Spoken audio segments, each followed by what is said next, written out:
Welcome to the Pearl and the Echo podcast. My name is Jim. Of course, with me is Dory. We're going to take you into a wonderful quote today. Really hope you enjoy it. We're going to start, as we always do, with 3 deep breaths. So if you want to close your eyes, if not, simply go back inside your body, allow yourself to feel how you are, breathe in and breathe out slowly, carefully, gently, 3 times.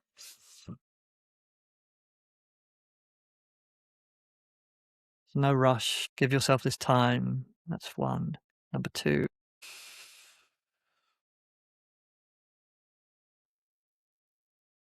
And make the last one count. Let it really bring you here.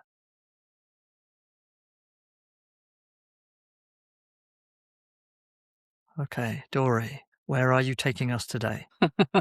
To the forest, as always. Right. Here is today's quote. It is by Robin Wall Kimmerer. We've mentioned her in this podcast before because of her amazing book, Braiding Sweetgrass. I really recommend that everyone read that. And if it feels like an undertaking, it's a big book. Read The Serviceberry, which is also by her. The quote is from Braiding Sweetgrass, and it goes like this: "The trees act not as individuals, but somehow as a collective. Exactly how they do this, we don't yet know. But what we see is the power of unity. What happens to one happens to us all. We can starve together or feast together." So there's a lot in the quote. I'm gonna read it one more time just to really get some of those words in. So once again, the trees act not as individuals, but somehow as a collective. Exactly how they do this, we don't yet know. But what we see is the power of unity. What happens to one happens to us all. We can starve together or feast together. So there's so many incredible quotes in Braiding Sweetgrass. This is the one that I picked. It was really hard to pick, but I love trees. I know you love trees, Jim. And to me, this is the work. More and more, at least where I live in the Western world, we really act as individuals and we create these bubbles where we're looking at the same things that are reinforcing our ideas and our beliefs. And then it becomes really hard to engage with others who are even just a little bit different than you, others who might be going through a tough time, might be not as sociable, or just going through a difficult period. Maybe they're going through a depression. Maybe they have a lot of anxiety. What I see is like, oh, okay, well, I need to protect my energy. And so I can't hang out with people like that. And to me, it's like, okay, well, there's an element of that, sure. But if we do that, then we isolate ourselves. And then when we are the ones that are anxious or depressed and we need that support from our community and the people around us, then where are those people going to be, right, that have also gone through that thing and maybe come out the other side and can help you through it? This idea of acting as a collective and the power of unity, I do feel that humans are capable of that. That's how we got here, right? We got here through living in tribes, through being in communities, the whole it takes a village to raise a child. That doesn't happen anymore in the Western world. The village doesn't raise the child anymore. We're so isolated in our bubbles, and our families sometimes aren't all in one place, right? They're overseas. And so it's tearing us apart when it comes to connection. So when I read that last line, we can starve together or feast together, I think when we are so individual and so separated, you don't understand me, or I need to protect my energy, whatever it is, then eventually, if you do enough of that, you become starved for connection. And connection isn't always going to be this perfect, blissful thing. Like, we're going to argue, there's going to be conflict, and that's okay. But we're together in that, right? We're together in that feast of connecting and of figuring it out together, as opposed to sitting at home and scrolling on your phone or just watching hours of TV just to make yourself feel better after whatever kind of day you had. There's a lot here, and there's so much we can learn from trees. So I'm curious what you think and how you feel about this. Yeah, I absolutely love trees and nature, and being in nature is just my salvation. The thing that this gives me is how normal isolation has become, and then how easy it is to prey on a human being when they're isolated. Nowadays, when you want to have a partner, you go on a date. Before you even go on a date, you're on dating apps. It all comes from this isolated place. Whereas I remember when I was a kid at school, and before school, everyone would hang out in the field, and there'd be a girls' school and the boys' school, and some of the boys would go over to the girls, some of the girls would go over to the boys, and there'd be this really awkward, like embarrassing, uncomfortable thing, and you'd have to just go in cold and ask someone if they liked you. But at the same time, it was deeply connective, and you were part of a thing, and there was a society in it. There was like a community of kids who all kind of were looking for a boyfriend or a girlfriend or whatever the thing is. And now we're all so isolated, a bit like the book 1984. We're all so kind of on our own in front of a screen all the time. That's a really easy thing to prey on.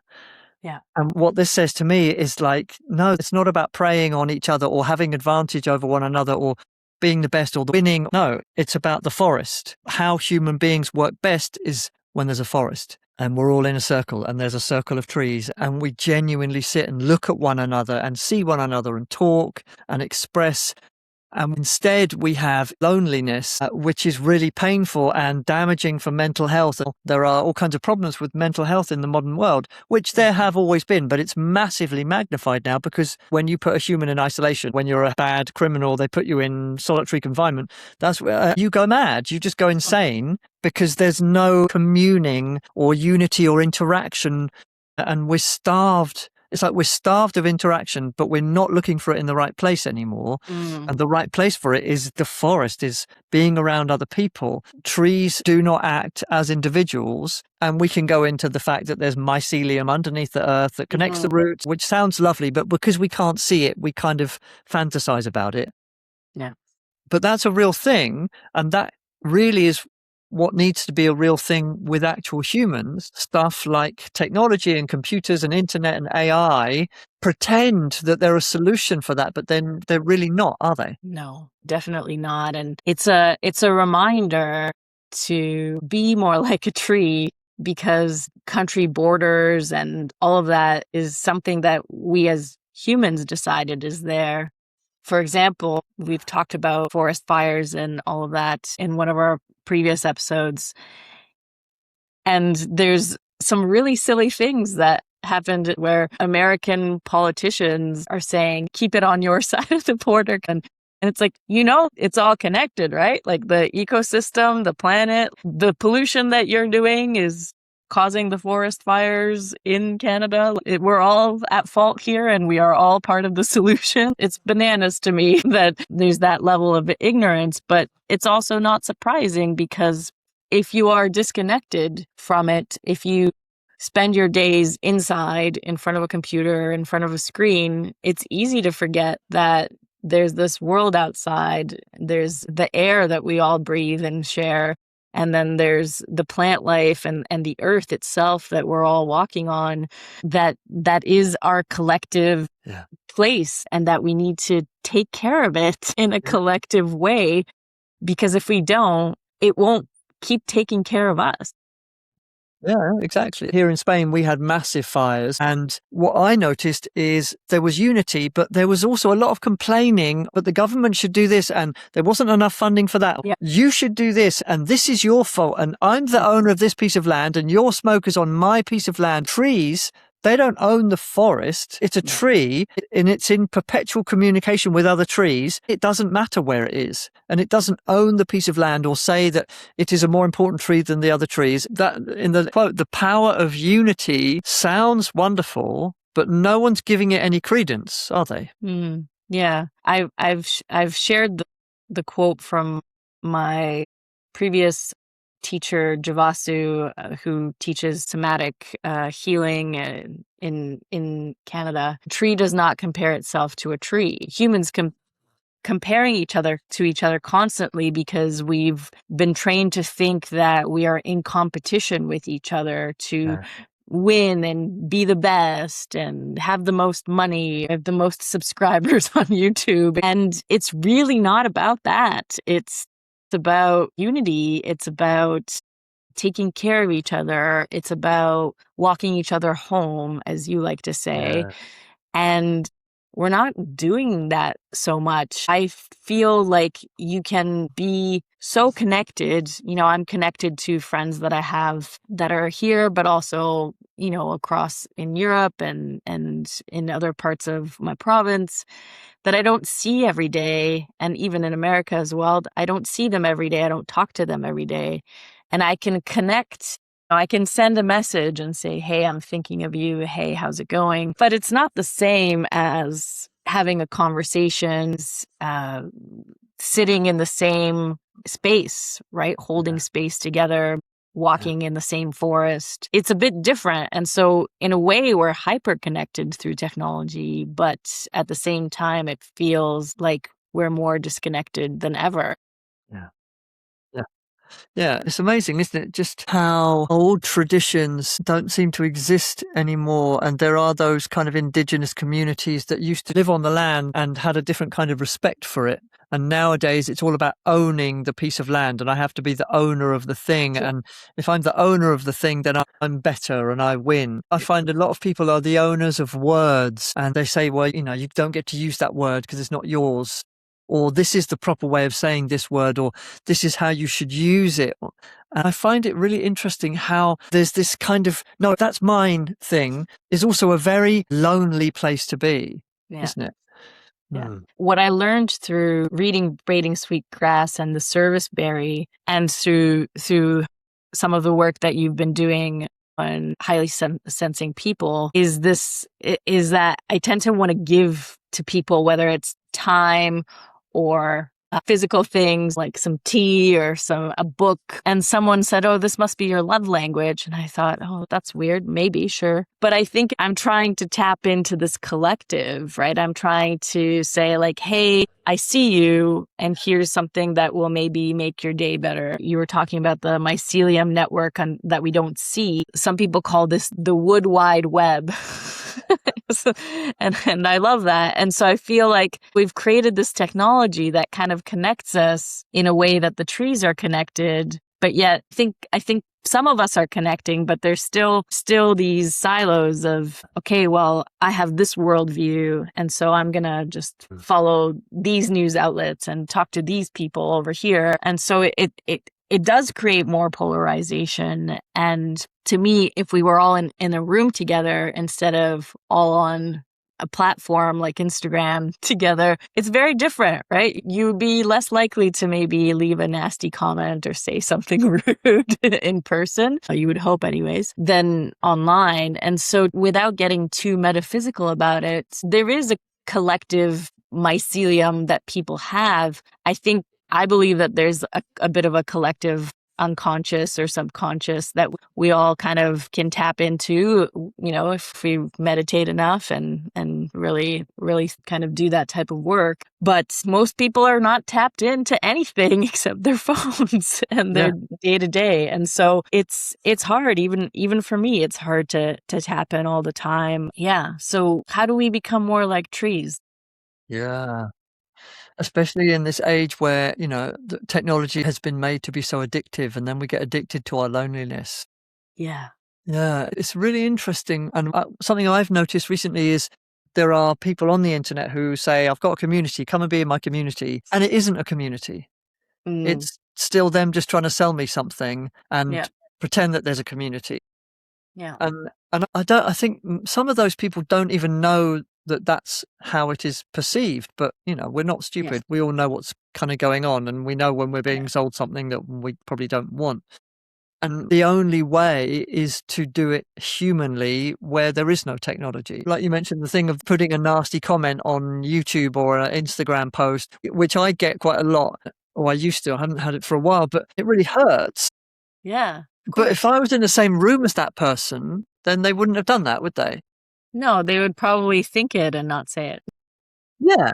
Or they would automatically have a different kind of connection with me because we'd be in the same room, and they'd kind of say something, they'd repackage it or reframe it, or they'd deliver it in a way that was more communal, more part of a kind of maybe they would integrated think system. twice on how to say it. I agree completely. And what's challenging, and I'm curious about this from your perspective, because you are building community online, and we both are through this podcast, but we're both also trying to build community in person. And I find that both are very difficult right now. For me and the communities that I'm in Canada, it's hard. It's hard to build that community even in person, because people come and go. They get to a certain point and they kind of talk themselves out of going further with a group.